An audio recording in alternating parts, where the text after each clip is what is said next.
जगातील सगळ्यात मोठा मांजरवर्गीय प्राणी म्हणजे वाघ.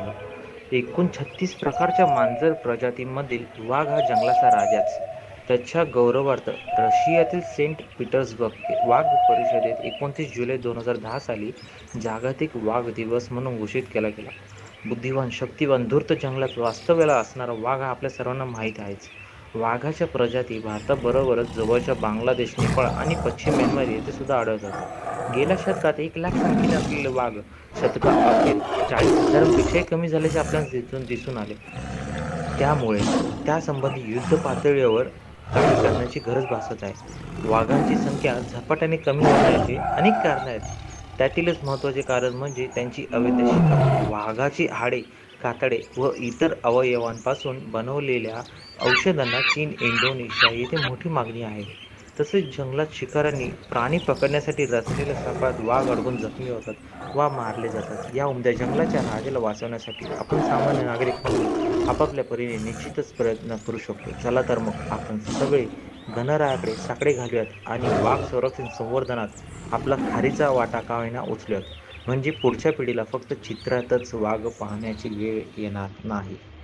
धन्यवाद. गजानन श्री गणराया आठी वंदू तुझ मोरया मंगलमूर्ती श्री गणराया आठी वंदू तुझ मोरया गजानन श्री गणराया आठी वंदू तुझ मोरया मंगलमूर्ती श्री गणराया.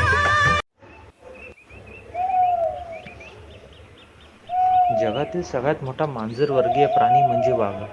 एकूण 36 प्रकारच्या मांजर प्रजातींमधील वाघ हा जंगलाचा राजाच.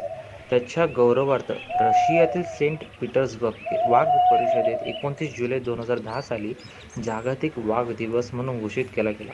बुद्धिवान, शक्तिवान, धूर्त जंगलात वास्तव्याला असणारा वाघ हा आपल्या सर्वांना माहीत आहेच. वाघाच्या प्रजाती भारताबरोबरच जवळच्या बांगलादेश, नेपाळ आणि पश्चिम म्यानमार येथे सुद्धा आढळतात. गेल्या शतकात 1,00,000 संख्येने असलेले वाघ शतकाअखेर 40,000पेक्षाही कमी झाल्याचे आपल्याला दिसून आले. त्यामुळे त्यासंबंधी युद्धपातळीवर काही करण्याची गरज भासत आहे. वाघांची संख्या झपाट्याने कमी होण्याची अनेक कारणे आहेत. त्यातीलच महत्त्वाचे कारण म्हणजे त्यांची अवैध शिकार. वाघाची हाडे, कातडे व इतर अवयवांपासून बनवलेल्या औषधांना चीन, इंडोनेशिया येथे मोठी मागणी आहे. तसेच जंगलात शिकाऱ्यांनी प्राणी पकडण्यासाठी रचलेल्या सापळ्यात वाघ अडकून जखमी होतात वा मारले जातात. या उमद्या जंगलाच्या राजाला वाचवण्यासाठी आपण सामान्य नागरिक म्हणून आपापल्या परीने निश्चितच प्रयत्न करू शकतो. चला तर मग आपण सगळे गणरायाकडे साकडे घालूयात आणि वाघ संरक्षण संवर्धनात आपला खारीचा वाटा का होईना उचलूयात. म्हणजे पुढच्या पिढीला फक्त चित्रातच वाघ पाहण्याची वेळ येणार नाही. धन्यवाद. गजानन श्री गणराया